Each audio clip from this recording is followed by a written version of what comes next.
I am just genuinely happy to be here. I'm so happy that people find value in what I do, that they pay for it. I'm so happy that I am surrounded by beautiful family and friends. And the other thing is, as well, I just love being a cheerleader for life.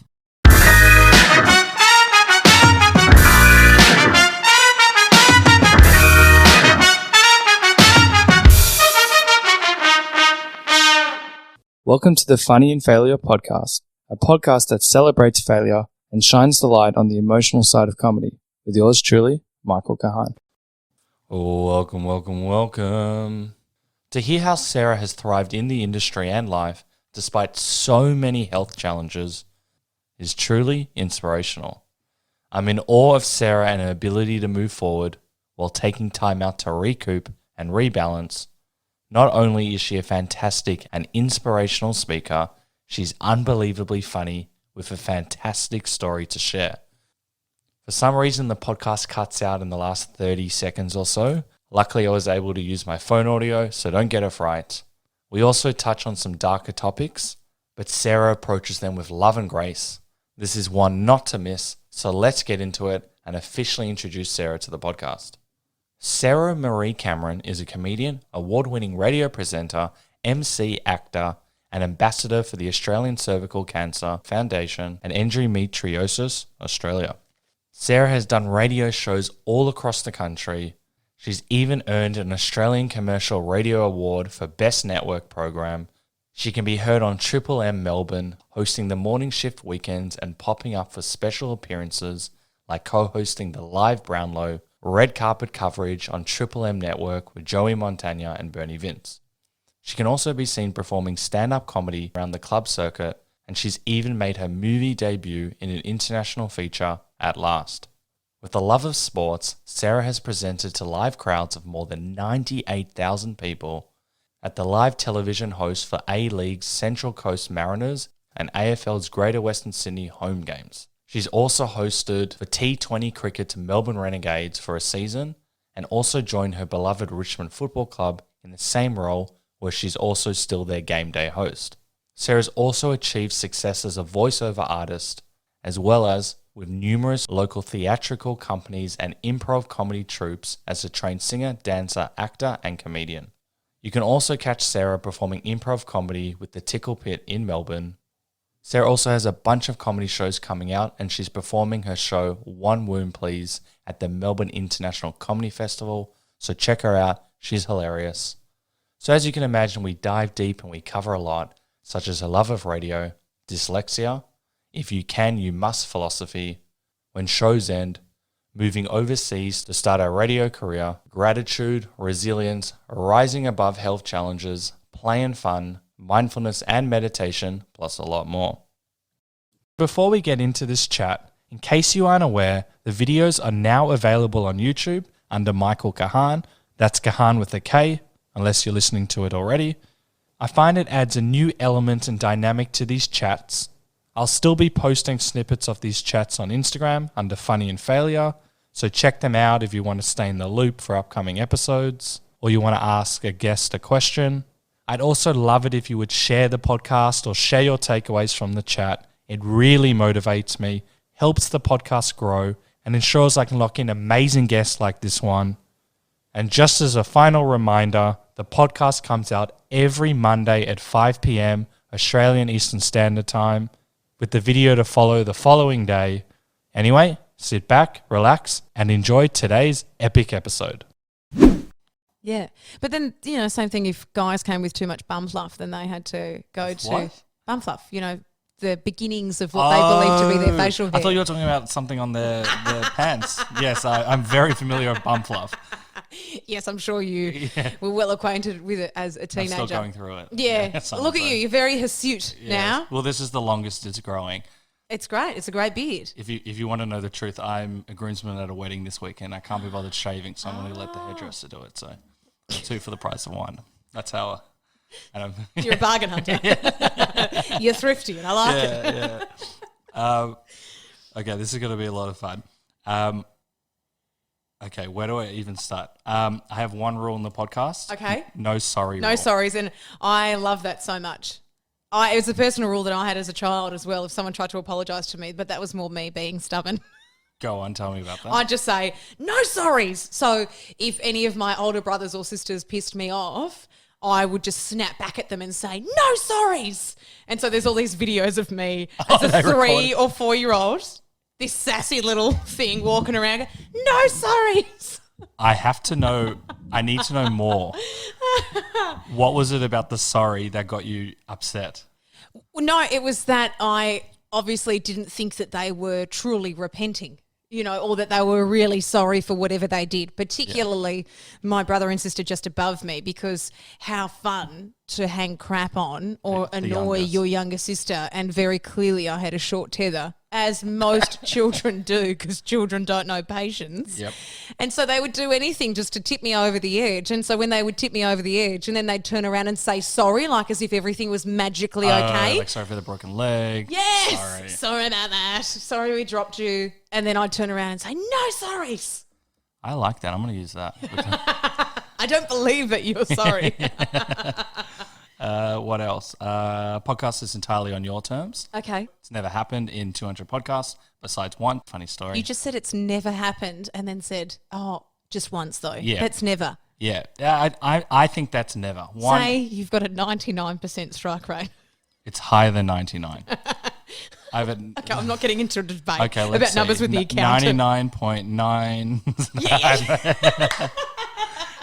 I wish I was good at math. Oh, I can't work it out either. I got one bad rating on Uber, and so now I'm 4.98, and I'm furious because every other rating I've ever had is 5 stars. Thank you so much. That one person gave me a 3, and I want to hunt them down. Okay, this is my pet peeve. Yeah. What is a 3? A 1 is shocking. A 5 is what is the 3? What's 3? Like, did I converse too much? Not enough. Did I take too much water?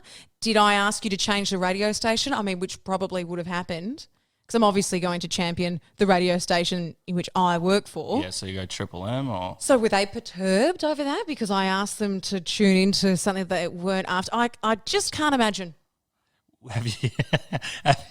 If you ever pre-record anything, you're like, wait, and then you're speaking, you're like, shh, get off the phone. You're like, oh, this is the best bit, and re-listen to yourself. I wish you've done that. That would be so... No, not at all. But there are instances where we might be pre-recorded over the weekend or whatnot, and I'll be in the car just channel surfing or having a little listen around, and I will genuinely forget that I'm pre-recorded between, say, these times. And then you hear your own voice and I'll turn it down. Oh, really? Yeah. See, I'm not listening to it. I feel like you would have been like, in the 12-minute mark, this is a really good bit. And absolutely not. No way. I'm not like that anyway. I know you're not. But my dream is just to piss off my friends. I Yes. want to create a TV show. Great. And so I will get all of my friends and to watch the show and just go, I wrote that, or that's me. And just for the first episode, let it rip and then never talk about it again. I feel like I need to do that. Your friends should be there being your biggest cheerleader ever so that you can do that. And then you can say, hey, see that annoying person? David, that's you. You inspired that. You're actually not wrong. I have written in one of my sitcoms, it's kind of like a Curb Your Enthusiasm for millennials. Yes. I have written 2 characters. One is my friend. I've used his name. Yes. I've used everything about him. He doesn't think it's him. He's read the script. I said, are you okay with this? He goes, ha, ha, ha, it's not me. All of my friends have read it. I said, I got rid of the name. I said, who do you think this is? Yeah. And they're like, oh, it's this guy. That's he goes, incredible. ha, ha, it's not me. I'm like, I've written you word for word. I literally have a notepad and pen and I write down what my friends say. He has no idea. No self-awareness. 0. That is how he presents in this life. Yep. And you know what? There is something to admire about that because he obviously sits mentally in this particular space, in this earth, where he's not being overly self-reflective. And I say that can be beautiful because I would like to believe that perhaps maybe he is not an overly anxious person, whereas...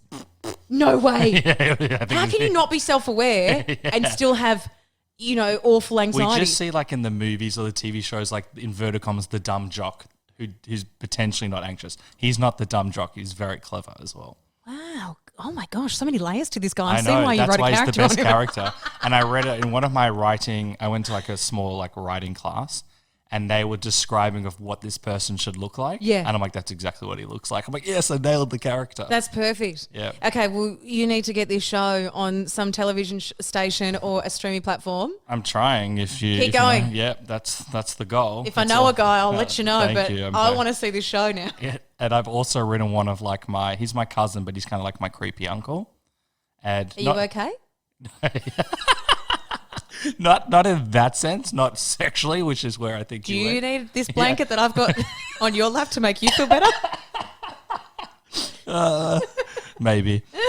He's just like a bit weird, a bit quirky. And when we have like our Friday night dinners, I will literally have my notepad and pen or my phone and write down the stuff that he says because he lives in another world. And I didn't even know like these certain words exist. Yes. And so I've written scenes and scenes and scenes, and he's by far the best character. Both of them are the two best characters in my show. How fantastic. I know. Oh my gosh, I want to hear more about the synopsis of this show. It's literally just laughing at people in my life. Not myself, because I'm too self-aware for that. But otherwise, have you ever written anything? Because you've done everything. I've done everything. Have I written anything? Yeah. Sure, I write myself notes every day. Oh, that's How do you true. think I sleep? That's true, but I know you do stand-up and when you do radio, but have you ever considered turning it into... Actually, you don't need to when you do stand-up. Yeah. Yeah. I definitely have written a whole lot Yeah. over the course of my life. I used to spend the times where you have the wet weather timetable in school. Yep. Yes, remember that? It's Yeah, raining yeah, outside. yeah. You can't go outside and play. God forbid you put on a poncho and just push on with life. Anyway, did you know skin's waterproof? Because apparently in primary school they didn't. Anyway, there was a lot of wet weather time. And I would write songs and poems. Interesting. Yeah, and I'd write plays and, monologues. I was a very sporty and arty child, and I never picked between them and my poor parents. They actually... Didn't know what to do with you? Well, yeah, probably still don't. And they would not be able to afford the extracurricular activities that they were ferrying me to and from if it were the petrol prices of this day and age. We're going back to petrol prices when it was, 60 cents a litre. Yep. And Mum would lose her mind when it was 67 cents a litre. And I would be doing everything from scouts and guides, and I couldn't choose, so I was doing them both at the same time. I was doing theatre shows. I did swimming. I was in swimming squad. I was on a swimming scholarship. I did a singing scholarship. I was in I just did everything in year 12 when we got the printout from the principal, which acted as your, reference to go out into the big bad world because it was your first official reference. Well, that was what my school did anyway.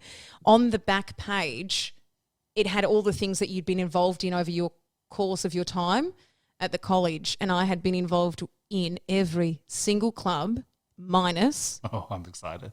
Chess. What's wrong with chess? I love chess. I just don't know how to play. Oh, we'll have to teach you. But that is great. How did you have the time? Did you study? Yeah. Well, yeah, I graduated. Yes, but if you're doing all these extracurricular activities, there'd be no time to study. That's my theory. I did neither, so... Yeah. Look, there were definitely nights that I was up late cramming and finishing assignments. Yep. A lot of that, and I'd always have the radio on listening because I was obsessed with Captain Turntable, a gentleman by the name of Corey Layton, who I went on to work with years later, and he told me that he liked listening to me on the radio, and I actually died. So this is the ghost of me now, because when one of your radio heroes tells you that. I used to listen to him on a 101.1 Double TFM, which is now Kiss FM. Yep. And I would be up late doing all of my studying, cramming, whatever you wanted to call it, and I would have the radio on, listening to him, switching between Double TFM and also the Hot 30 Countdown. So cool. I did squeeze in studying. I made it happen. It took a very long time for me to get a grasp on all of that kind of stuff like studying because I was diagnosed with dyslexia at a very late age. Were you? I didn't know that. Poor mum and dad, they had to keep spending a fortune sending me to the optometrist because they're like, she just can't read off the board. What is going on? Oh, it's just the glasses. It's just the get her glasses. And it wasn't until I had a wonderful, wonderful English teacher in year 9 who picked it up. And Year 9, that's late, isn't it? super late, but also of the time, not really. Because, I finished school 20 years ago. So you've got to remember that there's a time difference. You're 20 years. I thought it was similar age. Not that it matters. I was 16 when I was in year 12, so that also changes things as well. I was quite young. Okay. So, yeah, and then I was good at some things, bad at other things, and they slowly had to work it out. And I would have to go and do the classes where you would get taken out for maths and English. Yep. So that was always me in school. I resonate with this. Yes. So very long story short, I went to a different type of learning school, which I'm actually a big fan of, but I didn't have a proper teacher. Oh, okay. I don't think he was qualified. And you had the same teacher for 3 years. Yeah, it's just getting worse and worse. Anyway, came out, and so they actually bought him a ticket to Italy to hide, and I think he's still there to this day. What? Where was this school? You don't want to say? Tell me off air. Yeah, okay. Yeah. Off air. Sorry, radio term. I also use that as well. And anyway, so when I went to the school that I went to, I never learned division. I never learned how to write properly. And so they thought I had serious learning issues. Because, you know, when they give you one of those like tests, Yes. like do a test, like tests? No, they give you plenty of tests in school. like test. And they were like, do these maths things. And this was earlier on, and I had no idea what they were. And so they just didn't figure out I'd never been taught it. But imagine if I go do algebra. That doesn't define one's intelligence. And it took me so long for them to kind of like realize that I hadn't actually learned it. And then I got a tutor. I know I'm very fancy, and he got me up to scratch. But it was very traumatic. So did you have similar experience? That was a whole thing for me. No, you definitely caught up. I mean, you became an accountant. That's extraordinary for somebody who didn't even know what an equation was until a late age. Like, let's actually praise yourself for that. Yes, thank you. Did I catch up? Yeah, I guess I did. I remember getting a letter after doing the GAT, the General Assessment Task. Yeah.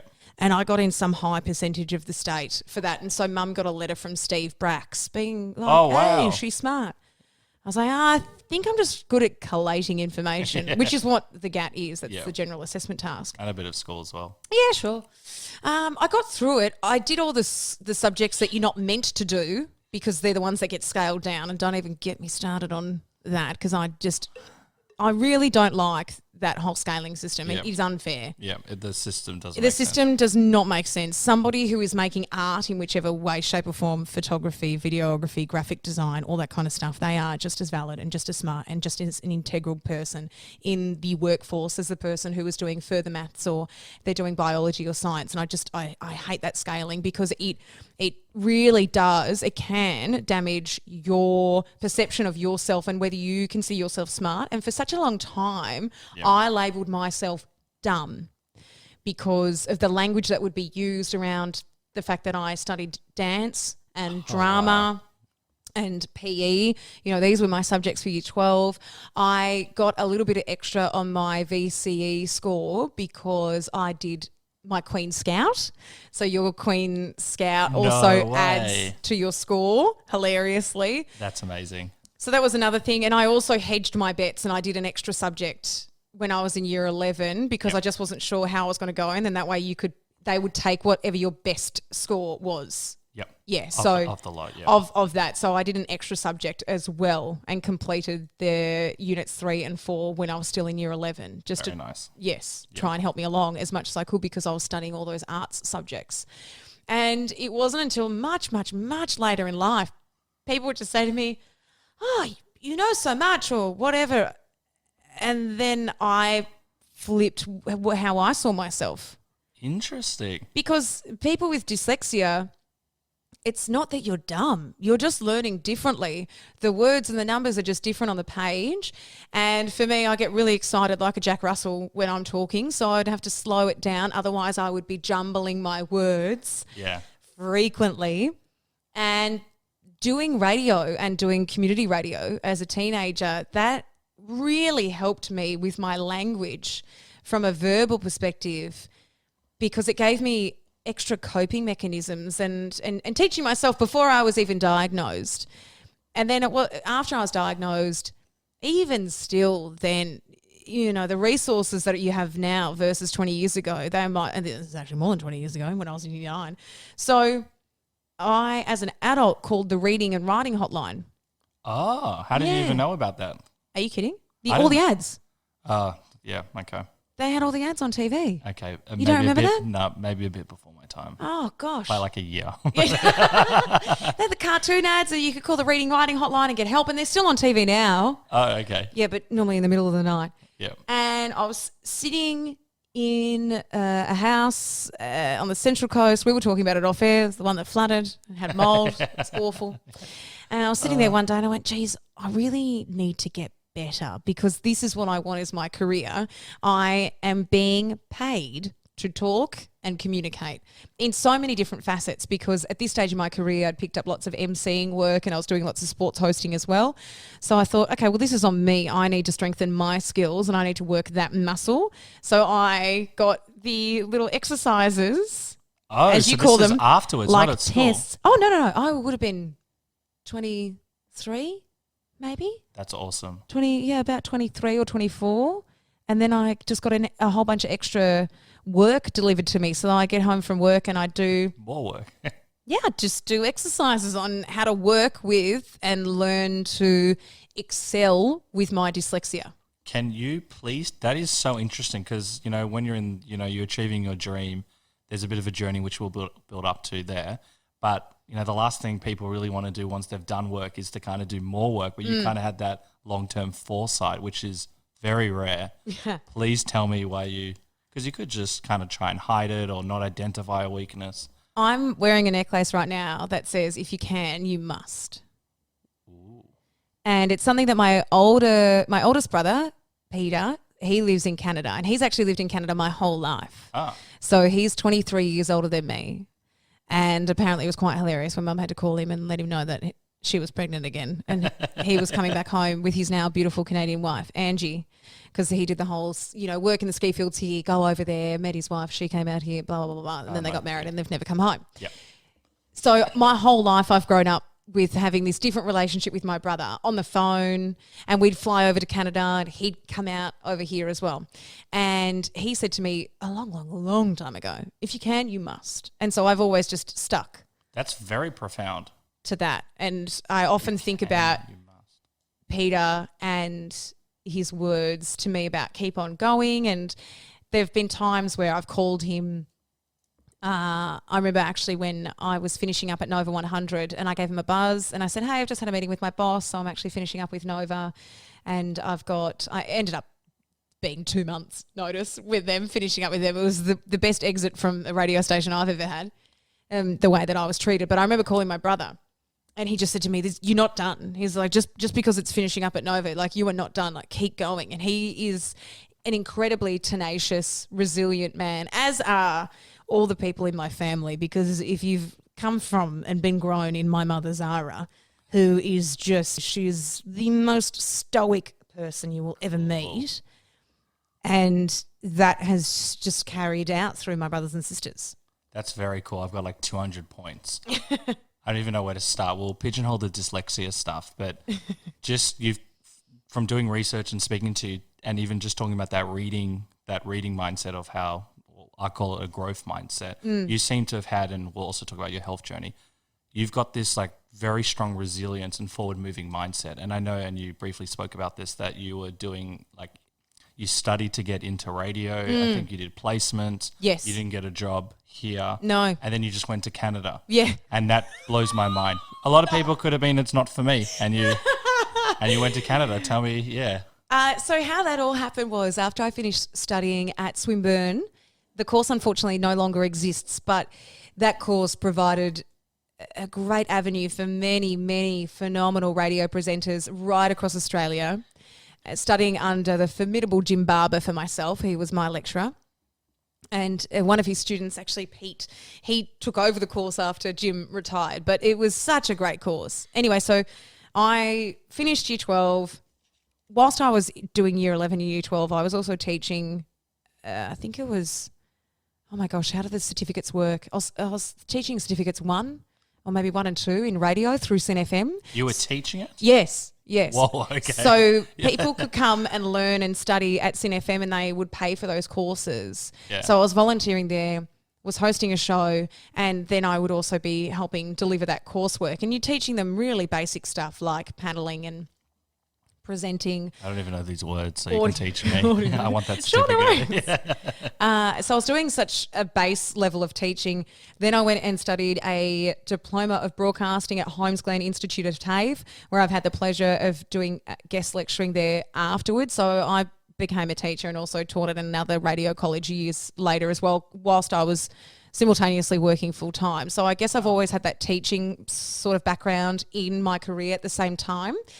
Because of all of that, I got recognised prior learning, which was great. So it ticked me off for a couple of extra units. Studied at Holmes Glen for a year, went to Swinburne for a year. And then I didn't realise that we didn't have to finish the course. Oh, what? So we went on placement, and I had a wonderful placement at Power FM in Nowra, part of the Grant Broadcasters Network. Yep. They offered me a couple of jobs, actually. They were like, do you want to do nights? Do you want to do days? A whole bunch of jobs came up while I was there. I went, no, I've got to go back to Melbourne and finish. I got back to Melbourne and there was less than half of my class there because so many people had got offered jobs on their placement. Wow. And so I then went back to Jim, the lecturer, and I said, well, hang on. I didn't realise. I thought we had to come. He goes, oh, no, if you get a job, you take that job. And I contacted the radio station, but of course it was too late. The jobs had been filled. I finished out the rest of the year at Swinburne University like a chump. And couldn't get a radio job for the life of me. You'd go onto a website called Radio Info, and there was and Jock's Journal. It was a physical newspaper back in the day, like a little newsletter. You could look at jobs, and I just could not get one. I was trying so hard, and I was applying for absolutely everything, and nobody would hire me. And my mum helped me line up a job working in visual merchandise over the summer. So you finish university around October. Yep.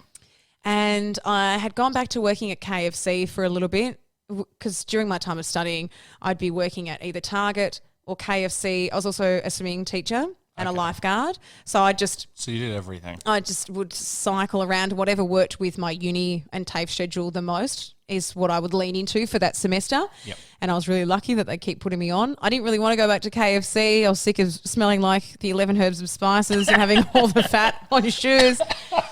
So Mum hooked me up with a job doing visual merchandising where you just restock. It's not just restocking the shelves at Coles or Woolies or Bunnings. You're going in there with a purpose, like Coles launching the brand new line of a flavour of Coca-Cola. And so you've got to fix the facings because they buy per facing and the level of the shelf. It's all paid for when you go into, it's the big dollars into just being in a grocery store. And it has to be changed, and every aisle is a little bit different in every store. Yep. And different stores sell different items. So we would go around doing that. And for that summer, my mum helped my best friend, Athena, and I get a job. We worked together. Oh. Yes, it was so much fun. And for that summer, we were in charge of stocking Mirabella light bulbs and gardening seeds. And let me tell you, we learn a lot about light bulbs and gardening seeds. I'm so sorry to hear. But it was so much fun. And we spent 5 months working with each other. It was great. I'd go pick up my best friend. I'd make her lunch and pack our little lunch boxes, and we'd go to Woolworths down in Rye, and then we'd be at Coles in Frankston, and we'd just be having the time of our lives, basically. That's so cute. And we were working out what we wanted to do, where we wanted to go.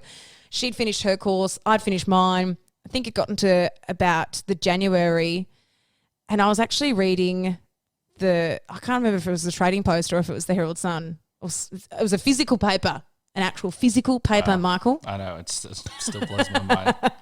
And Athena and I are sitting down just thinking, oh gosh, we've saved a whole bunch of money from just working flat out for 3 months at this point. Yep.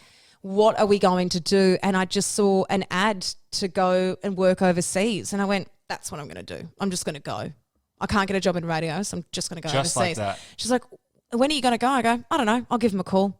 And I chuffed off into their office in the city probably that week. It's called Overseas Working Holidays.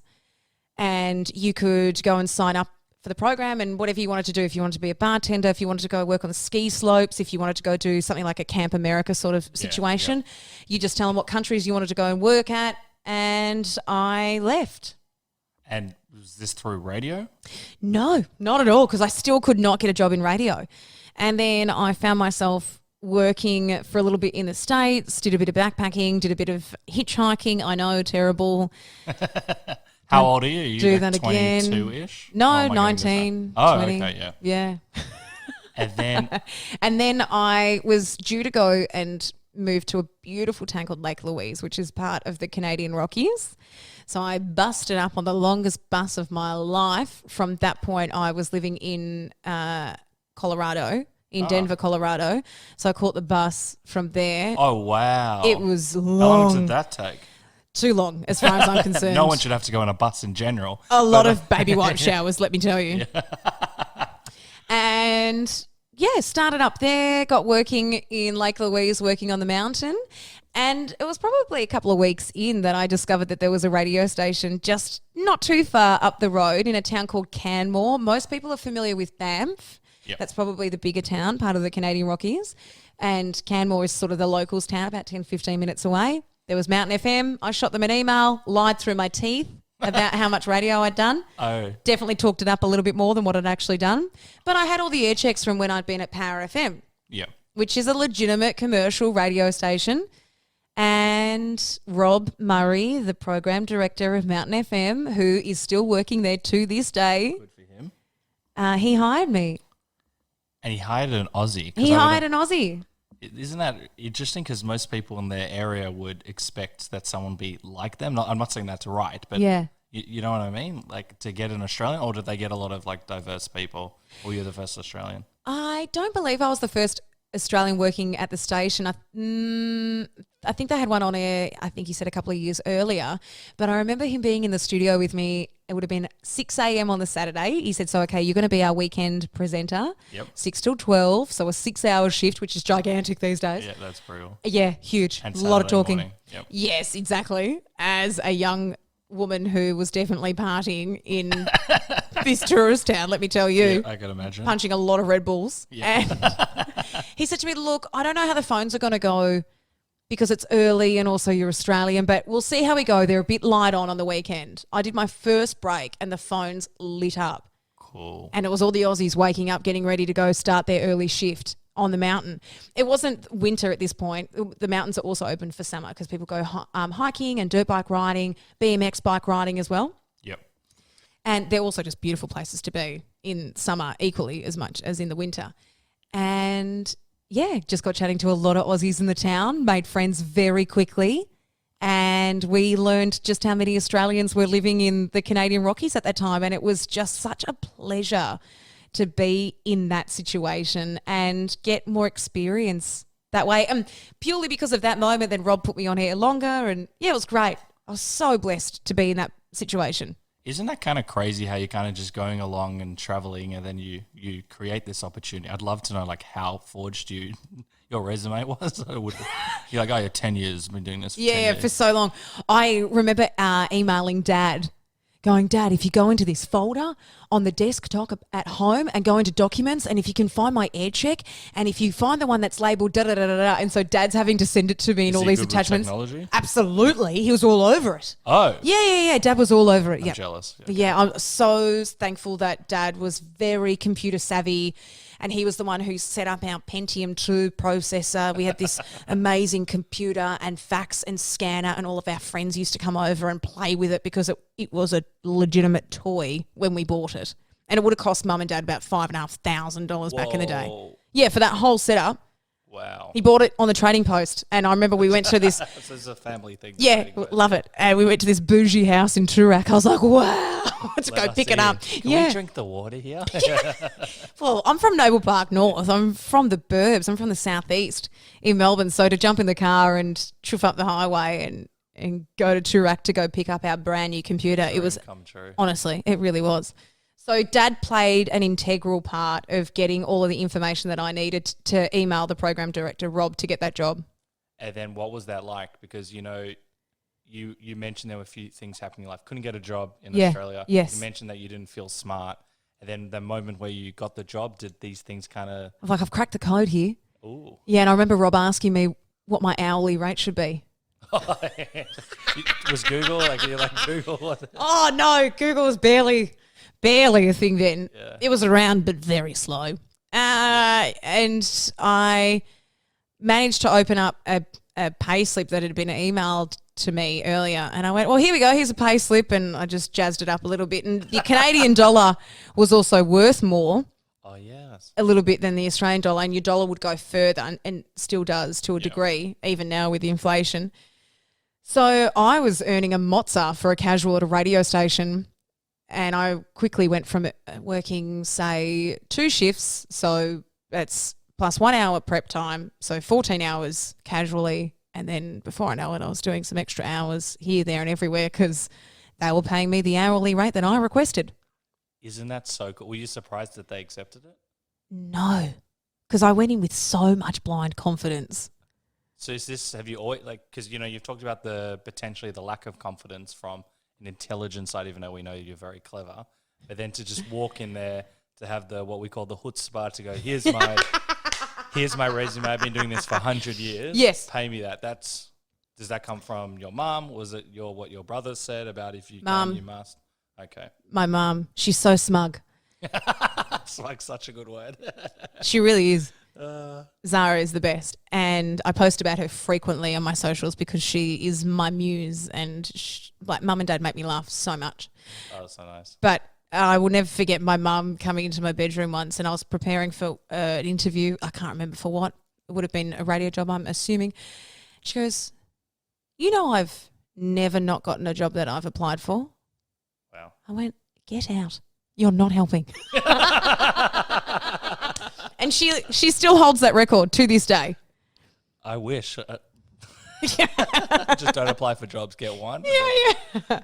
But on that, I had Lewis Hobber on ages ago, who's on radio. I think he's still on radio anyway. Yeah. Lovely guy. And he was talking about his flying hours. Yes. And he said that when he first started, I can't really remember fully, that they gave him an opportunity to, inverted commas, fail and just try new things. Mm-hmm. And I feel like starting in radio, based on this story and from what I've heard, that you created this opportunity where you can kind of try new things. And yeah, Rob was an outstanding boss for me, and I'm really thankful to have worked under him.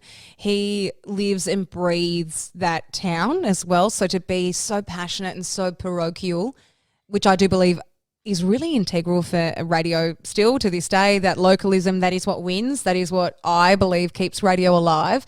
Podcasts are incredible. Streaming is so much fun. You can make all of your playlists. But when you want to know what's happening in the traffic, you are not going to get that update from a 5-month-old podcast. No, you're not. So you need to lean into the radio station that best suits or is closest to your interest and your values. And that is where I'm obviously very biased about my love of radio. I love it. And so you have these incredible guests that will come onto shows, and the talent that will spearhead those shows with the music that hopefully you like on whatever radio station it is. And then you get the headlines for the news, so you've got the talking points for the day, and you've got your traffic as well when you're driving into and out of work, and anything else that's breaking news as well. True. Let me tell you, during COVID, I had to break a lot of news. That would have been horrible. That would have been, even if you had the best information, yes, people not happy. So that's, you know, the perks of radio. Rob gave me a great platform for me to find my feet on air at such a young age. Cool. And he just gave me this confidence. I mean, I gave it to him blindly, but then he returned it in me, and I guess I flourished being given that to work autonomously and not be micromanaged. Yeah. And in this career that I've had incredible bosses. I have had truly just some of the best mentors that I will be forever thankful for, and they have had such a huge impact on my life personally and professionally. And I have had people that have cut me down and made me feel like the shell of a human, and Interesting. and make me break down. And I've had both ends of the spectrum. So you can appreciate the good. That's kind of, I'm sorry that you had to go through that. Through what I've heard is that radio can be the most collaborative thing. Yeah. But then when, the ratings, this is not an excuse, no one did this, when things aren't going well. Yes. Also, if you're meeting someone for the first time and you're on air with them, you need to find your gel. It can be a cutthroat industry and Absolutely. just get rid of you. And it's very, because we don't know any of that on the outside. Yeah.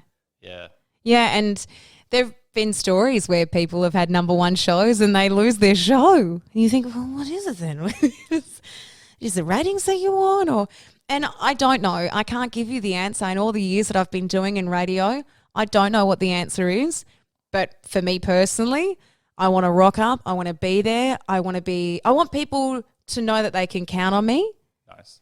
I want people to know that I'm dedicated and I'm as passionate today as I was as the first time that my swipe pass ever allowed me into a radio station. Cool. And I want people to know that the thing that makes me love radio all these years on is there still, which is, for me, it's connection. Yep. And that I also get that through comedy. True. And I love being able to bounce off of other people's connections and talking to them and how they feel about their day and their experiences in their life. And you got to think, radio is such a personal and intimate medium. Yep. So I'm broadcasting to somebody who's in the truck for 12 hours a day. Obviously, they don't have me for 12 hours a day, but what a treat if they did. And you could be with somebody at such a low point in their life as well. And in the years that I was teaching, I made sure that I told the students that, because quite often you might have these students go, oh, I just want to be the next Hamish and Andy or something. Well, why? What's your mission statement? What's your modus operandi? You know, why do you want to do this? Why do you love it so much? And when you tell them about those moments, they go, oh, wow, this is actually quite powerful. Very. I would assume that they think that they're family to you. Yeah. There are moments that even stick out for me as a radio listener. I still remember where I was the day that I heard, funny to use this example about the song, but it's more about the moment and that intimacy, yeah? When Taylor Swift released, Ooh, Look What You Made Me Do. Interesting. Yeah. I was getting an MRI on my brain. Oh. And I was listening to my friend Aaron Rich. He was on the Fox and he was playing it, and then I'm pretty sure he played it back to back again. I had to have a scan, and I have to have these scans done every so often because I was in a really big car accident. I've got a couple of bulged discs and I've got an injury. I can't feel half my face. Oh, I didn't. And I've got nerve damage and everything. So I've got to have all these scans done every so often. So I was having one of those scans done, and they ask you, oh, what radio station do you want to listen to? And I was having a laugh and I said, oh, chuck on the Fox. I'll listen to one of my friends today while I'm in here for 20 minutes. And so that's a moment where I'm listening to Aaron at a moment where I have to be frozen for 20 minutes. If you've ever had an MRI, you're in there for a long time. Sounds very you can't move. Very claustrophobic as well. And people are listening to radio in those moments. They're listening to the radio in good times and in bad. And I have always seen my job as such a privilege to be with the listener at any one of those moments. I even had a guy call me, Huss, oh my gosh, love him. And his wife and I, we follow each other on Instagram. They were listening to me in the birthing theatre as their beautiful daughter came out into this world. And they said, oh, hey, can you play such and such song because my wife is currently in active labour? Yes, I can. Wow. Those are the stories you read on Reddit and don't think they're actually true. Look, there's so much to say, but you've still got this such enthusiasm and like gratitude for doing this. And I actually want to talk about gratitude. I have a few quotes about gratitude, which we'll talk about, but you've just kind of glossed over, and we haven't even hit the snippet. You're like the most resilient person I've ever heard of. You know, you're talking about MRIs, you've had cancer, you've had a lot of injuries as well. You're doing swimming, we're skipping probably 20 other things. And I know you've had some low moments in your life, but you're still very big on gratitude and being here. And in any job, when you've been doing it for a while, you know, you can be like, ugh, it's another day in the office, but the way that you're speaking about it, you can't fake it. You genuinely love what you do. Yeah. So tell me why you've decided to be big on gratitude. Because I do genuinely believe that every day above ground's a good day. Ooh. Because I very well could not be here for a multitude of reasons. And I still have low moments, don't get me wrong. I'm not this bubbly person all the time. I doubt myself. There are unfortunately people who hurt me with the way that they treat me, and that could be anybody, you know, it could be a stranger. So I'm not saying that this is specific, but sometimes you are encountering awful people throughout your day. You are also going to encounter really great people. So for as many negative experiences that you might have and encounters that you may have, I do truly believe that you are going to have them outweighed by the positives, or even just the neutral, even if they're just like, that's okay. We focus on the negatives more than the positives. Well, you've come across one bad person today, but you're also going to come across 8 great people today. Yeah. So I have to constantly keep reminding myself to go back and remind myself that I'm a good person. I do truly believe that I do contribute in a positive way in this life, and that when my head hits the pillow each night, that I have done something in some small way that has contributed in a positive way to somebody else or on this life. I don't want to waste my life acting in a selfish way. Okay. So that's where I have to start there. And I'm also very blessed to have the most supportive, incredible partner ever. My fiance is, oh my gosh, I get really emotional when I think about it. He is the light of my life. Oh, that's so nice. And his unwavering support for not just me, but his family, the way that he loves his family, the way that he loves his friends as well. And I'm a really big believer in that energy breeds energy. So whoever you choose to be around, birds of a feather, there are 1,000 sayings that you could say about, that energy breeds energy. Yep. So whilst there is plenty of negativity in this world and that there are really awful people, and I am not immune to that treatment, and also I'm acutely aware that there are going to be people in this life that don't like me. Yep. But here's one thing that I always hold on to. If I hear someone saying along the grapevine that, she's annoying, What does it even mean? Yeah. I would much rather be annoying than be mean. Interesting. Yes. And I know that I'm not a mean person. Am I annoying? Sure. I get so excited. I said it before, like a Jack Russell.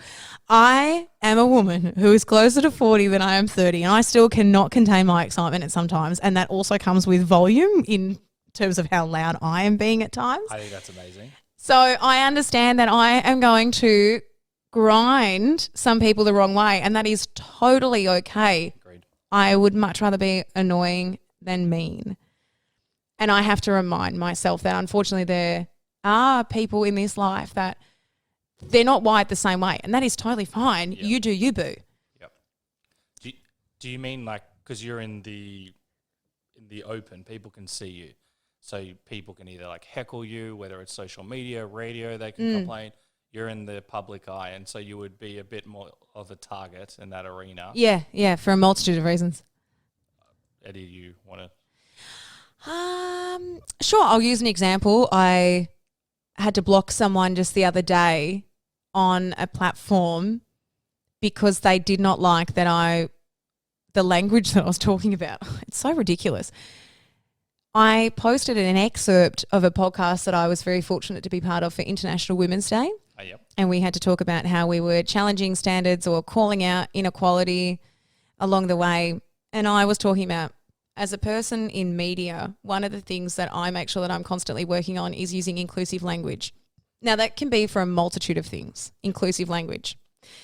When you say those words, it's a trigger point for people who don't want to talk about anybody who has a different gender or sex or identifies LGBTIQ+, and they just go there. And so this person was talking about, well, no, you're either a male or you're a female. And I just went, oh, hang on, actually genetically you're not. Do you realise that genetically not everybody is born that way? And that we're not just talking about trans people, we're talking about the inclusive language. Like that person has taken it straight to a medical perspective. Yep. So I'll indulge that perspective for just a microsecond. But medically, people can present one way and actually internally be a different way. So if we're going to dial in on that inclusive language, if I'm talking about it from a perspective of being an ambassador for the Australian Cervical Cancer Foundation or say Endometriosis Australia, imagine how tough your journey is if you are outwardly facing presenting as a male, but you have the female reproductive organs for whatever reason, for a genetically born reason, or because you are trans. Imagine how much harder your life is going to the gynecologist's office. And then the receptionist saying, are you waiting for your girlfriend or your wife? Gee, I never thought about that. because I have had someone tell me that story. And so it makes you click straight away and go, this is important language, but also for someone like me, because I've barely got any of my reproductive organs left anymore. I've only got 2 ovaries left. That's it. I've got nothing else left. So that's also for me. I am somebody who was born with female reproductive organs and I don't have them anymore. And inclusive language is important because so many people will talk to me about, oh, when do you want to have babies and all that kind of stuff. Well, hang on, that's a different conversation. So when we're talking about inclusive language, there's so much more to it. But it also extends further. So I'll give sports as the example. I do not like when people say footy's back. Footy's not back. We have a women's league. Footy's not back. We've got the men's curtain raiser. And the same goes for basketball and soccer and any other league. Inclusive language is important, and it extends further than if we are talking about just somebody who is trans, which is what this person was talking about and trying to dial in on, and they just would not listen, and I blocked them because it's not up to me to educate you past the 8th reply. If you want to keep going on this, I can't help you, and you have now taken over my post, which was in good spirit, to try and use it as a vessel for your hatred, and it's on my social media platform. Not today. Go find somewhere else. I also find it amazing, regardless of any issue, that someone else would attack someone like on Twitter or Instagram or whatever, and no one's going to convince anyone via comment, like the reply comment. So even, you know what I mean? Like I've never once read through like a Facebook comment on an issue like, they changed my opinion as well. The post, maybe. Sometimes it depends on the person. No, I like the post, but comments. Yeah. When someone's attacking someone, there's never going to be a fair exchange of education. That person's not there to learn. No, they're there to go and project their rage on somebody else, and I refuse to wear that. Yeah, it's your platform. You do what you want. I'm happy to have robust conversations, but if you're using 5 exclamation marks in your comment, I don't believe that we're going to have... There's a limit. 3 maybe, not 5. There is. And if you're using an ellipsis at the wrong point, I'm sorry, I just don't believe that we're going to be able to have a cordial conversation here, honouring each other's opinions. Yes, so if you're in the public eye, the vast majority of people love you, and then there's a very small... No, I wouldn't say that. That's true. You've got a good following. You're across everything, whether it's like Richmond or you're doing stand-up or on radio. The vast majority of people like you. Then there's a very small amount of people that can come in and ruin our days. Have you had to like change tacks of how you're going to deal with it, or? Yeah, absolutely. As I said, I've got to snap myself back into that thinking. And you've got to question, how come you're so bothered by my existence? Yeah, interesting. And I'm not going to get an answer to that. No, we'll never know what they're going to. I don't know if I can use this word. Do you ever beep anybody out on the podcast? No, we've used all words. Okay. It's not my language. Somebody else said this about me. I overheard them. I was walking past. Oh, in person? Yeah, in person. Oh. It was an outstanding moment. Outstanding. It really was. I walked past and they said, she's such a fame whore. What does that even mean? Could you talk to the person, or was it one of those moments? Just death stared them. Oh, because I was walking past and they obviously didn't know that I was going to walk past, and I walked past and I just kind of jerked myself back. Yeah. And I've looked at them and I went, really? Oh, wow. What happened? Yeah. Okay. And then I just walked away, and it was so strange. And I called a couple of my friends and I went, what do you think is a fame whore? I'm curious. What qualifies as a fame whore? And I said, do we need to go and have a little look at my social media? Have I posted something that's maybe inappropriate and that might be seen as trying to garner more likes or comments, or what am I doing here? I just don't quite understand. And where is the line? And also, what is wrong with someone trying to be better? What is wrong with somebody trying to achieve their goals? Yeah. What is wrong with someone going after what it is that they want to do? So if it's me posting bits of my comedy, or if it's me posting that I'm hosting another health panel, or if it's me working at the football or WNBL with Boomers, which is another team that I work for. So what is wrong with me doing all of those things? Or Do you want to be in that place? Yeah. I don't know. I'm not saying that that's what that person wanted, but... Because it's through my experience, in my small experience, you know, of doing like this or comedy or writing or whatever, or having other people, it's other people's projections on us. And Yes. when they target us for like weird things like that, Yeah. when it doesn't impact them whatsoever, I can't give a number, but it seems to be that people, it's like a jealousy thing. Whereas let's just say you've got 10 million followers, that's not going to bother me because that's not something...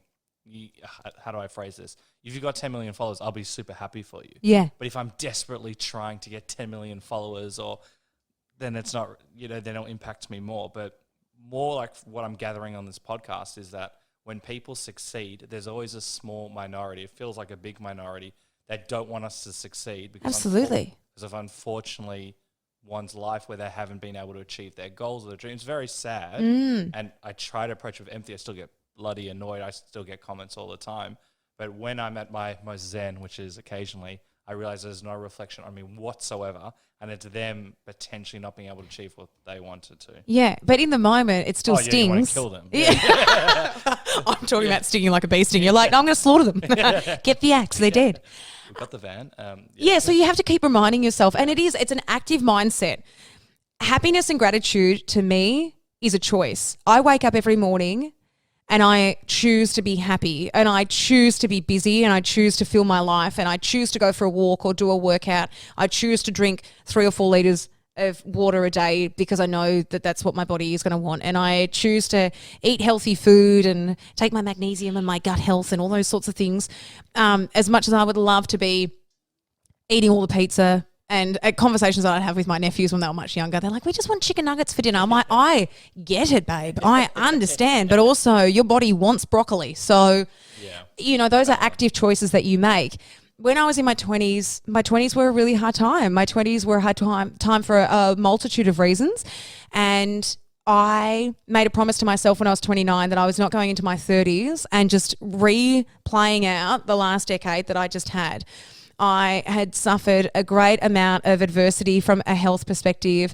I did not have great relationships around me in multiple forms. I mean, not any particular. And those relationships can extend to friendships as well. I didn't have boundaries in my life that I needed for myself as well as the people who were around me too. And I just went on this mission of wanting to change my mindset and my life. I didn't know what it looked like, but I just remember looking at other people they just seemed effortlessly happy. And I now know that it isn't effortless. It takes a lot of effort, but it is a good effort. And the outcome is always worth it. Agreed. It's like building a muscle, and hearing your story. If you want, you can give a bit of a resume because your list is a lot of the challenges. But through my experience, and there's no judgment whatsoever, often when we feel we've been dealt maybe a bad hand or we're in pain, we can go to these moments of like being a victim, and completely understandable. Well, you've gone through, I've never heard of anyone going through this stuff, and to actually decide to, inverted commas, want to get better or make a change, that's also very rare, because unfortunately kind of have like 3 options. Yeah. One is to do nothing and one's to thrive. In society, I don't see that much of people actually going, you know what, I don't want to live this way anymore. I will also say that comes with a privilege as well, because it's not a choice that everybody can make. And I always talk about how I'm just a girl from the burbs in Noble Park North, and I'm really proud of that. There was definitely a time in my life that I was ashamed of that, because the circles that I was in and parties that you go to and red carpet events, I was meeting all these people who were from very, very affluent suburbs. And so that I would sheepishly say, oh, yeah, I grew up near Mount Waverley or near Glen Waverley, or I would avoid it. But I shout it from the rooftops that I'm a girl from Noble Park North and I grew up in the burbs, and I'm so thankful for that. But even still, there's so much privilege that I carry. So my active choices and the things that I've done in my life, I always am acutely aware that I start at a privileged point as a white female born in Australia. Yep. And not everybody we just simply don't get the same starting point in life. So even though I say all those things and that they are a choice, I'm acutely aware of the privilege that comes with that. So I just want to preface that. Yeah. But still, and I hear what you're saying, when we're struggling mentally, you went many layers up. And that's you. Obviously, you're in an environment where that may have helped, but there's something within you. It's very, some people might just decide to go for a walk, but you did like 50 things, which we'll talk about. You changed your diet. I think later on you lost a lot of weight. I know you're having like surgeries, a lot of injuries. Yeah. I think you tried meditation, Yes. changed your diet, went hiking, acupuncture, which I love. Yeah. All of these things, not very common. And so it seems like you just ripped the Band-Aid and you're like, one moment you woke up and like, let's change life. I would be listening to a lot of podcasts and reading a lot of books for people that I love and respect and admire. And I noticed that one of the things that kept coming up for each of those people were that they were meditating. Ooh. And that they started their day early. That was another one. Yeah, I can't do that one. Yeah, don't worry, I struggle too. Yeah. I'm such a night owl. Yeah. But hey, that's your circadian rhythm. So sometimes you got to lean into that. And I am a big believer in all of that, although I definitely had to reprogram my circadian rhythm when I was doing breakfast radio in Geelong. Yeah, I guess I went with the no stone left unturned approach. Let's see if I can bring you up to speed really quickly. Okay, here we go. Are you ready? Yep. We'll just try and whip through it as quickly as possible. Yep. Okay. I think I was 13 years old when I had my first ruptured cyst. No one knew what was going on, went to hospital, and then that was when I was diagnosed with polycystic ovarian syndrome, a very young age, but great to be diagnosed at that age because we got control of it, and I'm completely unmedicated, and I managed that purely through my diet now, and I have had that under control for a really long time. I was in a major car accident with my dad in 2000, actually coming back from a radio broadcast, Fox FM. They had an outside broadcast at St Kilda Town Hall. And so Dad was dropping me off to work, not to work. He took the morning off work and then taking me to school after the outside broadcast. And unfortunately, we were in a car accident. Oncoming car didn't give way. Seatbelts didn't lock. Both Dad and I broke our sternums. His was worse than mine. And I went into the dash and, smashed both of my knees open, and I've got lots of scars all down my legs and hyperextended all the tendons and had lots of physio that I had to do. Now, at that stage, I'd already been doing swimming. I was in swimming squad, and my preferred stroke was actually breaststroke. I couldn't do that stroke anymore because of the injuries that I sustained. That's why you okay. Yes, that's why I changed. And I was doing singing, dancing and acting, so I had to stop dancing for a little while as well. It was probably not even 18 months later, I was then in another major car accident. And I was on the side of the impact, sitting behind the driver, and I sustained more injuries to the right-hand side of my body, and, had all the glass and everything. So I've got some pretty sick scars on the right side of my face and in my hairline because my head smashed the window open when on the impact, and then it went back the other way, and then I smashed my head on my friend Shane, and so he's got a pretty cool Harry Potter-like scar from my head hitting his noggin. Yeah, that is the cool one. So then that was another car accident there, and further injured my right knee, which was already problematic from that initial one. I changed my stroke to do long distance.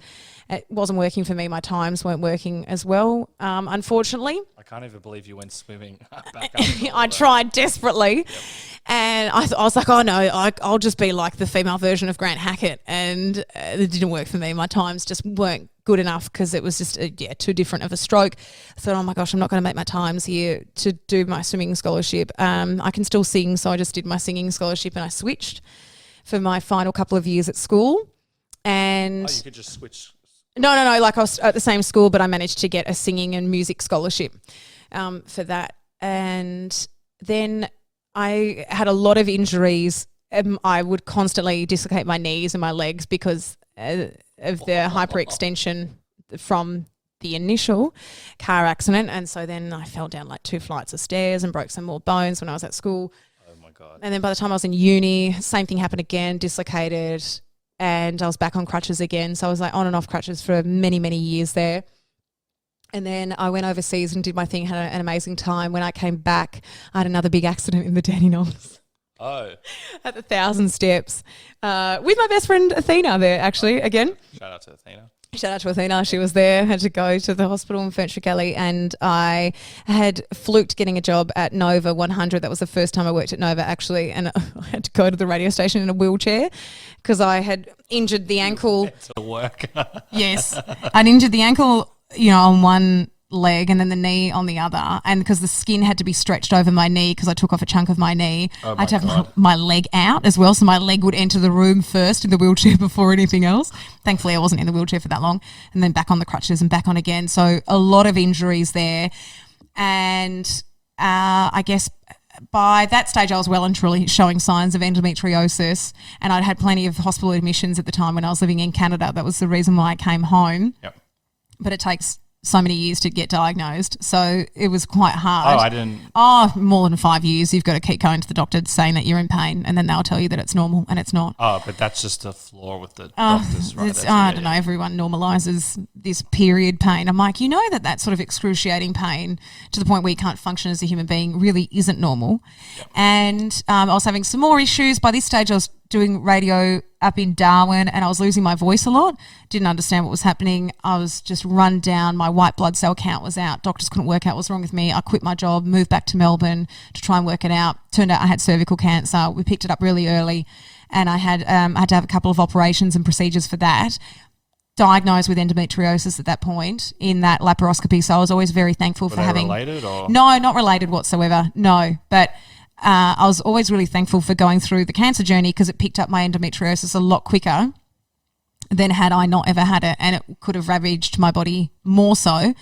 Then I went on to have plenty of other operations for endometriosis. I had other infections, burst cysts, ruptured tumours, septicemia. Holy moly. And I had another car accident. Actually, again, I was a passenger. So I was a passenger in all of these ones. I don't think you should get in cars anymore.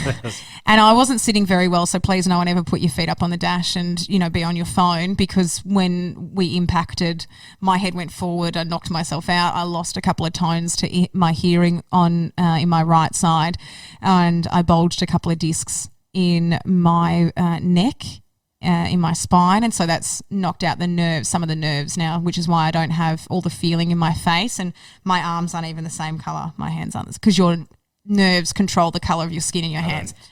You can't see too bad, but see how that's more veiny? The hands, they're slightly different colours. But most people don't realise, right? Yeah.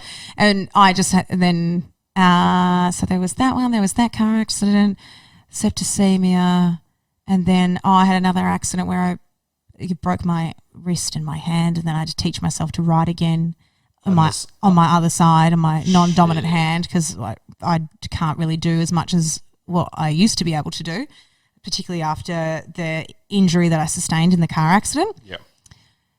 And then I made the decision to have a hysterectomy when I was 29 again, when I said to you I wasn't going to my 30s and reliving my 20s again. I'd had too many operations, too many surgeries, and a lot of chumbawamba tum thumping. I get knocked down, but I get up again. There's only too many times that you can really do that. Wow. So the doctors had said to me that I also had adenomyosis, which is kind of similar to endometriosis. You can have one without the other, or you can have both, like I did.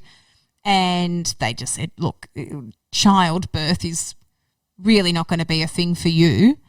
So we removed the last remaining organ of that piece, really, because I've been losing so many other bits and pieces along the way. Thankfully, still have 2 ovaries, which is great and wonderful for hormone regulation. And then that's how I got my eggs to make embryos with my fiancé Jonas, and we are now searching for a surrogate. So I think that catches you up on all the injuries there. There's probably a couple of extra broken bones and rolled ankles and stuff along the way. But there's been a lot of surgeries, and there's been a lot of downtime and a lot of recovery and a lot of laying on couches. Yes. Okay, I don't know how anyone goes through that. You're probably like the worst friend of the insurance agents or whatever. I have gotten my money's worth with my health insurance, let me tell you. I'm glad that there's a positive there.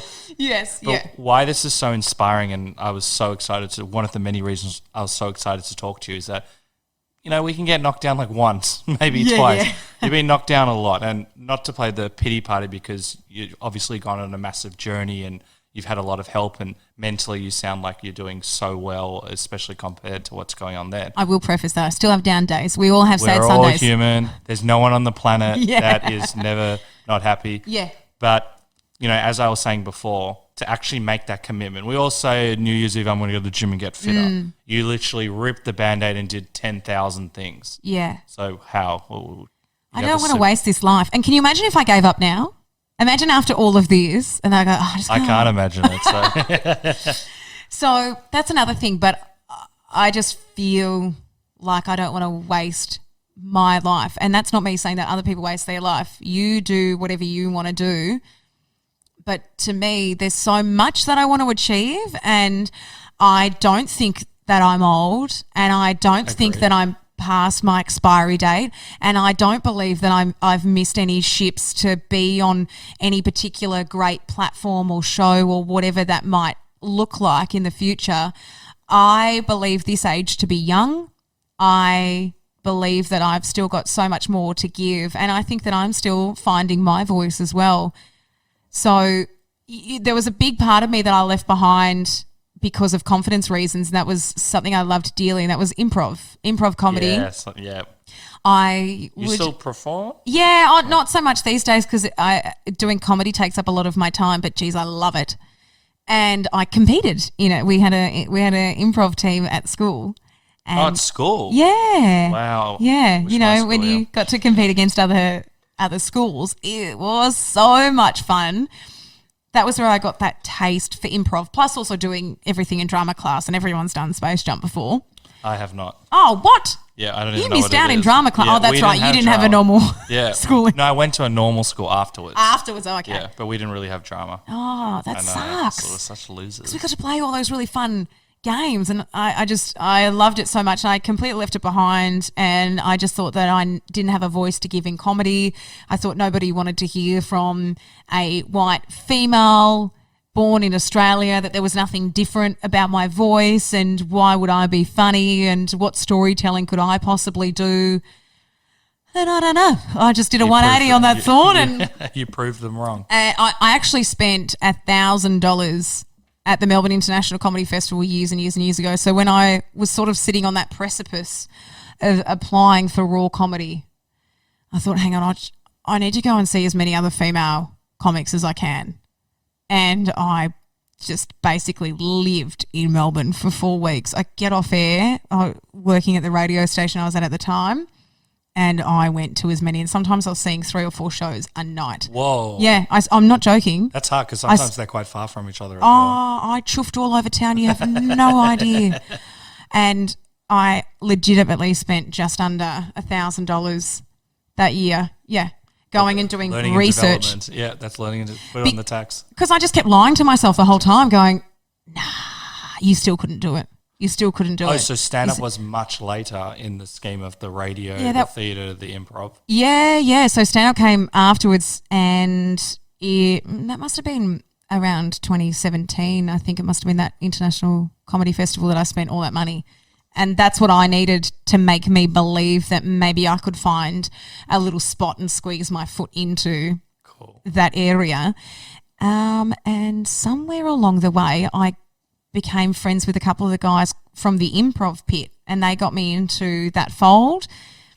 And I had a hoot of a time travelling around, going to Perth's Fringe World, Adelaide Fringe, and then performing in the Melbourne International Comedy Festival doing improv with those guys. I'm so jealous. That's the best. And I was just addicted from that moment, even loving flyering and getting people to oh my gosh, I had so much.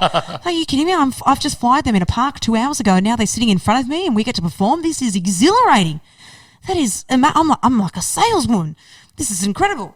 And I just got addicted to it. And then I finally took the extra leap to do stand-up as well. Improv is such a good base to have before doing stand-up. Yeah. There's normally, or you tell me, there's a divide between improv and stand-up. Yeah, it's there can getting be. better through my experience. Yes. I've done both, and I'm not any of them.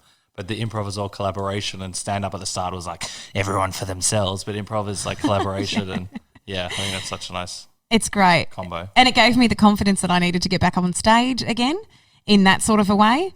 I was used to being on stage in a very controlled environment. If I was emceeing an event, if I was hosting something, if it was scripted, and going and doing improv, and particularly going on tour and doing those shows. So good. It gave me the confidence that I needed. It helped me find myself at a really low point, arguably the lowest point in my adulthood. And I came out the other end going, this is actually what I want to do and who I want to be.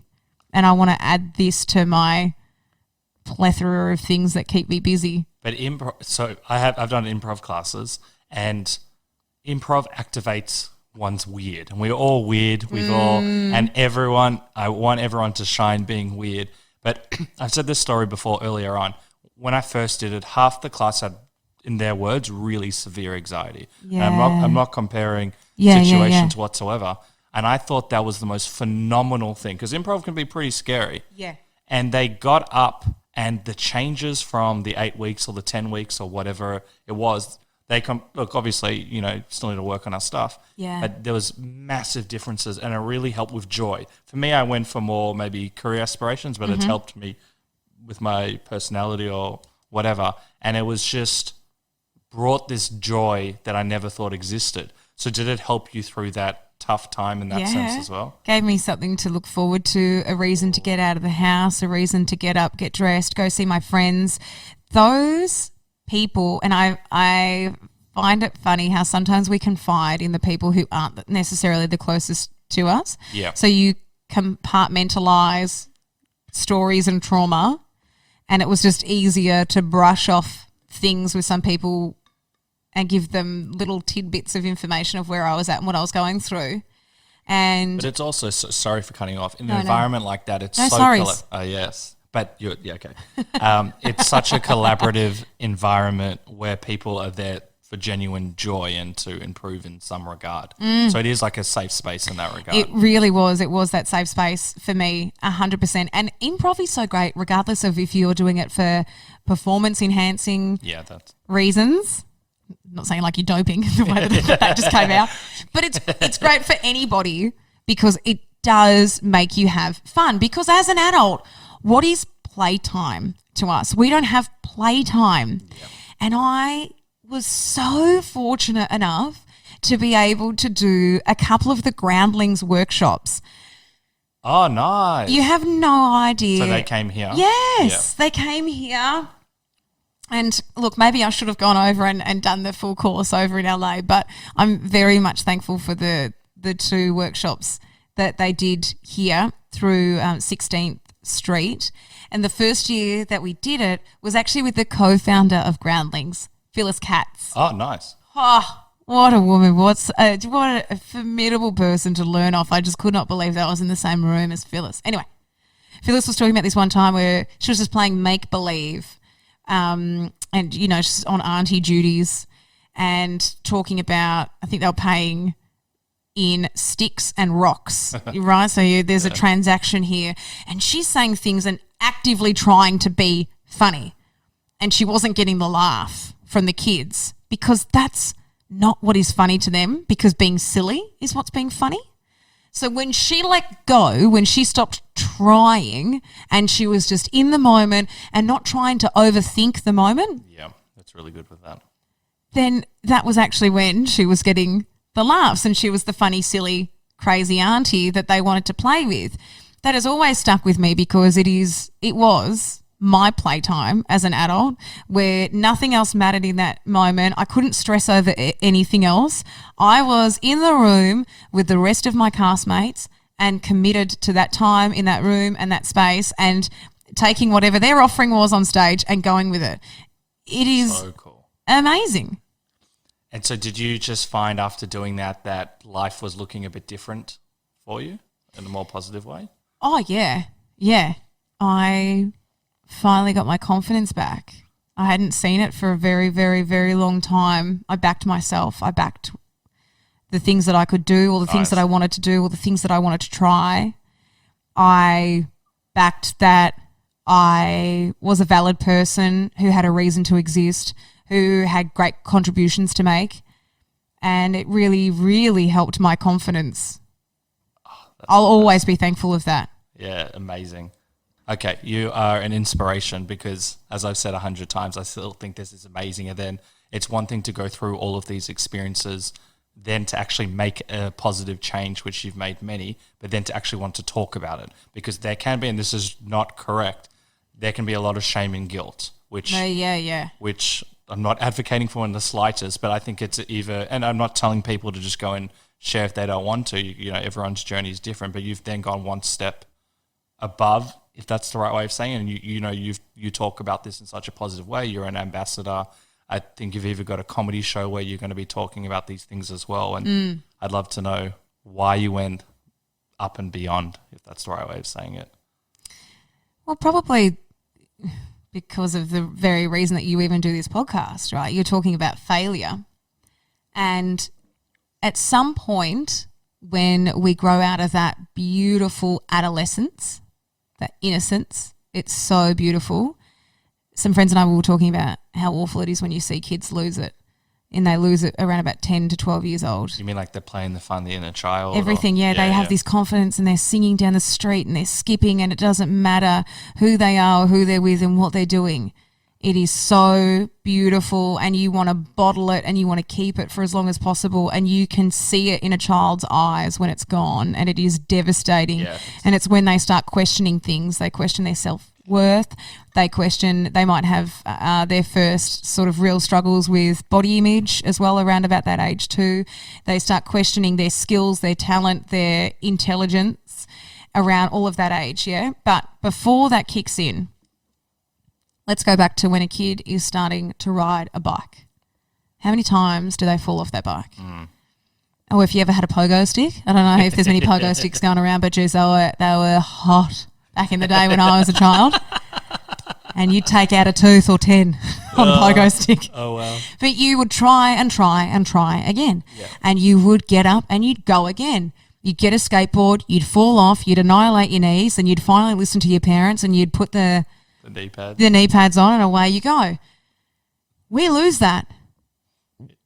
But why? Why, when we try something for the first time, does it need to be perfect? Why can't you be that 4 or 5-year-old learning to ride a bike again, and you've got the training wheels and you're just trying? So I guess that's kind of where I sit. Interesting. Because for a really long time I was so worried about not getting it right the first time. But you're not going to get it right the first time. Yep. Not at any point are you going to get it right the first time, but you have to try, and you have to have fun along the way. And that was another thing that I learned through improv. Yep. So you've got to give it a crack. You've got to have fun. You've got to learn to laugh at yourself along the way. Acknowledge that it didn't work out the way that you wanted. But if you're having fun and you can get back up again and you can try again, and maybe the next attempt is going to be a little bit better, and then the next attempt it'll be a bit better, and so on and so on. I think that's where I sit. I just sit in this part of life where I keep trying. I don't know if it's going to be perfect. I don't know if I'm landing every single joke that I'm saying, or if every single talk break is perfect, or every time that I'm hosting an event that it's the best hosting you ever did see on the side of the court, whether it be basketball or if it's on the MCG. But I'll give it my best, and I'll try and better it every time that I go back. Ooh. I love this because, we always I want to be the movie star, I want to be the best improviser in the world, but no one talks about, and you said it so eloquently, about enjoying the process, because if you become that improviser at the end and you don't enjoy it, what's the point? If you become that MC, and it's all about kind of the process and the journey. You hear so many people talking about attaining the things that they thought that they wanted, and they're still not happy. And as somebody who was so unhappy for such a long time, I am just genuinely happy to be here. I'm so happy that people find value in what I do, that they pay for it. I'm so happy that I am surrounded by beautiful family and friends. And the other thing is, as well, I just love being a cheerleader for life.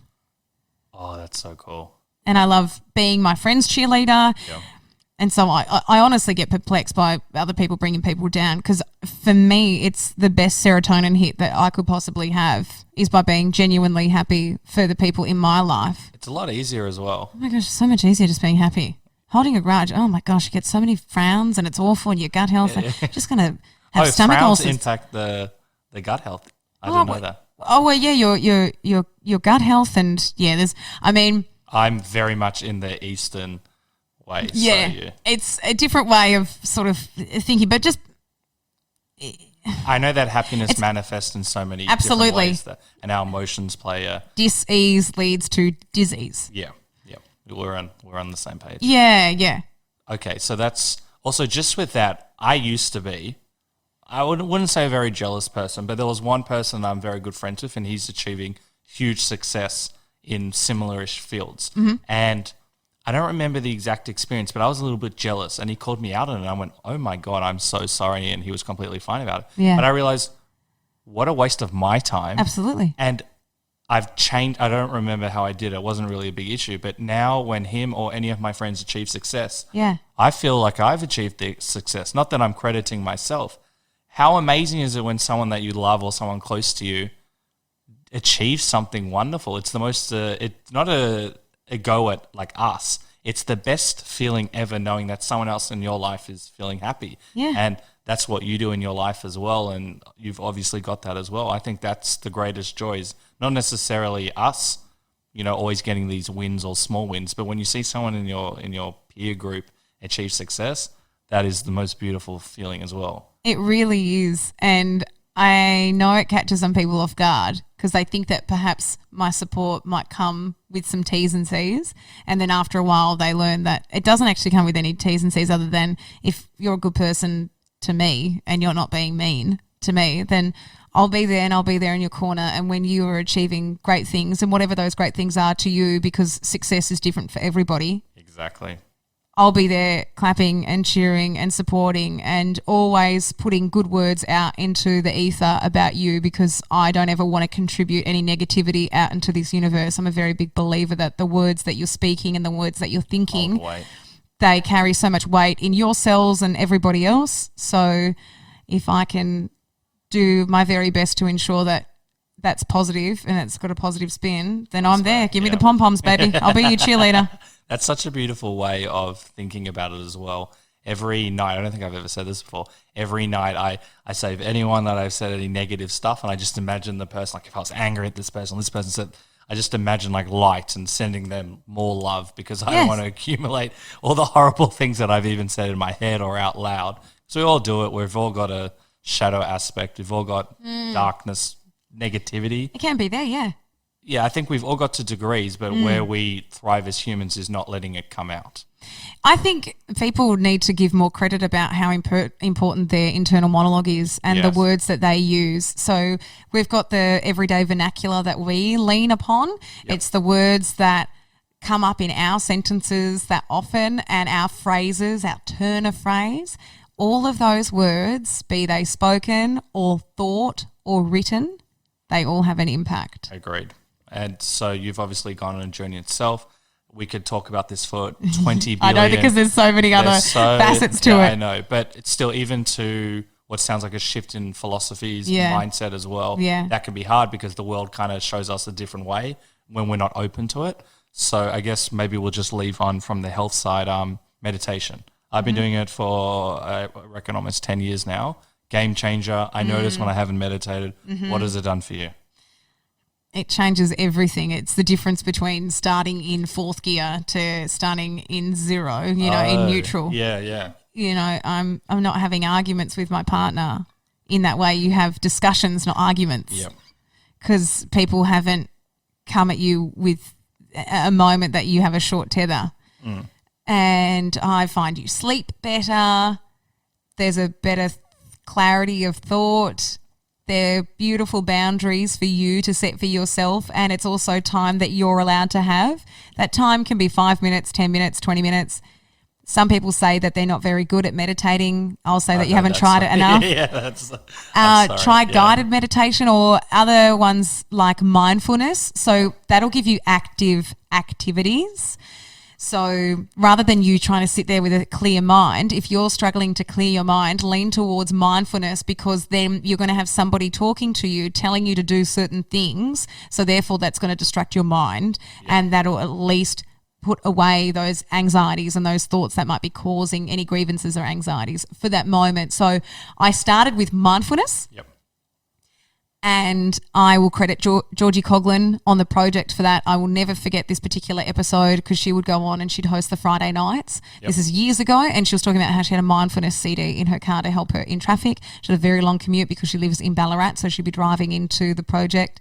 And that was sort of that little, when the penny drops. Yeah. You've heard about something so many times and it just resonated with me, and I have so much respect for Georgie Coughlin as just a wonderful human being.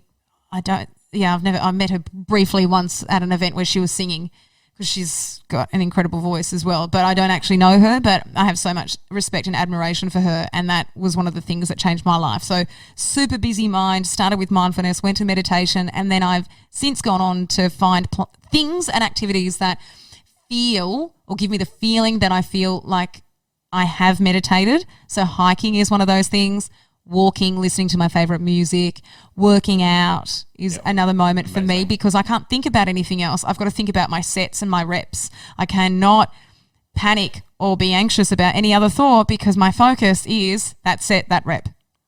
How nice and it's a superpower. Everyone has access to it. I love that you say you just haven't tried because I get so many people in my circles go, I can't meditate. I'm like, have you tried it? Like, no. I'm like, well, just find something else that feels like meditation for you then. And if it's listening to your favourite music and then going outside. Yes. Gardening now. Oh my gosh. I'm not a gardener, but yeah. How good is touching plants? Oh.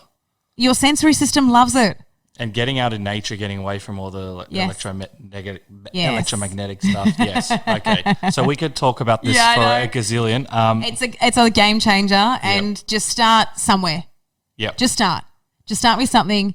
Be okay with failing, because to succeed, you must fail. You cannot be great at something from the get-go. That's not how it works. That's just not. You've got to keep trying and trying and trying again. Failure is not a bad word. Failure is your stepping stone to success. Well, okay, that's going to be our plug for the start of all podcasts. You said that very nicely. And even just with me with meditation, I struggled for months, and it's become a habit. I do it every day when I wake up, and people can do whatever they want, but it took me months. That's good. I will do it every time because it's become a habit. But before we go, we've talked about all these the highs and lows, in particular with health and dyslexia and being seen. It sounds like you feel a lot more confident. You realize that you've got a voice and you've got a powerful voice and that you've got a lot to share and that you're smart and you're worthy. Yeah. If you were to go back into a time when you were first going through all of this stuff, what did you think that you would need to hear? That I'm worthy.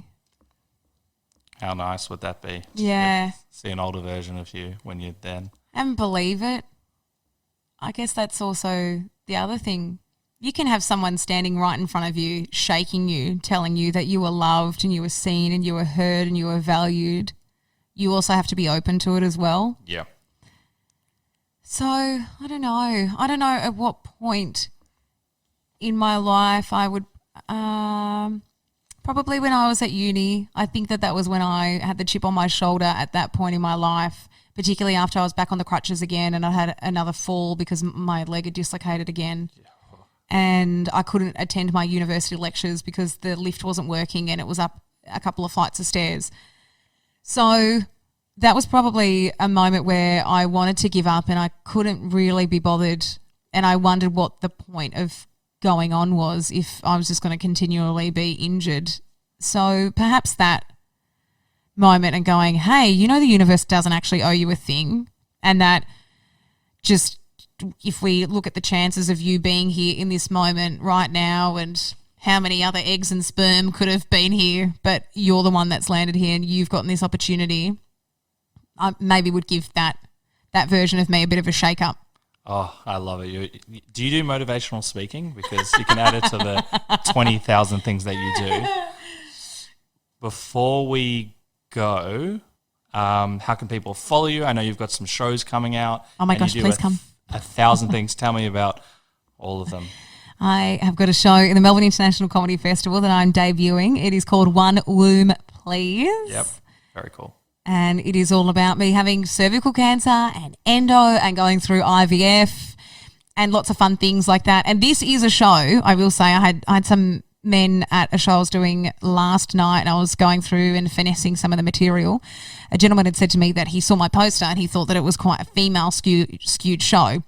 And with the bit that I was finessing over last night, he said, oh, wow, I realised that this show is actually not just a show for women. I was like, this whole show is written for everybody other than pretty much that has been through those things. So it's great for... Cool, good feedback. If you have endo or if you have been down anything similar to that, sure, you're going to get it. You're going to get these storylines. But this is a show written for the people who don't know anything. And I would love for you to walk away and go, I know a little bit more now. I know a little bit more about cervical cancer. I know a little bit more about the female reproductive organs. I know a little bit more about making a baby and IVF and all those sorts of things. And I know a little bit more about that space and endometriosis, and hopefully feel a little bit more comfortable talking about it and normalising it. And I think it's done in a great avenue because people will laugh and be able to, I think it's such a great combo of the two. It's amazing. And how can people follow you and check you out? And I have TikTok. I'm not very good at it. I sometimes post on there and I forget to go on. So every now and then I do go on there and I do post. But for TikTok and Instagram and Twitter, my handle is at Sarah Maree Life. Because some people will put in comedy or radio or whatever, but I do so much. I was like, well, it's my life. You get all of it. You get all of those things. So if you're spelling my name right, SARAHMAREE, life. If you know how to spell life, yeah, go. We'll put it in the episode notes so people can check it out. Thank you so much. You're amazing, and we're going to have to do part 10 sometime. Yes. Thank you so much for having me. Thanks for that basic grazing board. There's a grazing board sitting behind me that I wish everybody understood. If more podcasts had this. Amazing. Thank you so much for having me. Thank you. Awesome. I love Sarah's mindset on being a cheerleader for life. Despite some adversity, Sarah has a wonderful attitude around gratitude and seeing the beauty that this world has to offer. As she outlines, there is so much to achieve, see, experience, and do. Life is as beautiful as we want it to be. Joy can take so many forms and may require a little practice, for example, giving back to others, or simply honouring what you're grateful for every day, as Sarah does, no matter how big or small it may appear to be. As Sarah says, it is a practice. It is like building a muscle, and it takes time, but the rewards are plentiful. Sarah also has a great attitude around trying something new. She exclaims that it doesn't matter whether we're good at the start, but playing and having fun are essential. It's all about the process, not the end result. So I'll leave you with this epic quote. Many people are alive, but don't touch the miracle of being alive. Thich Nhat Hanh.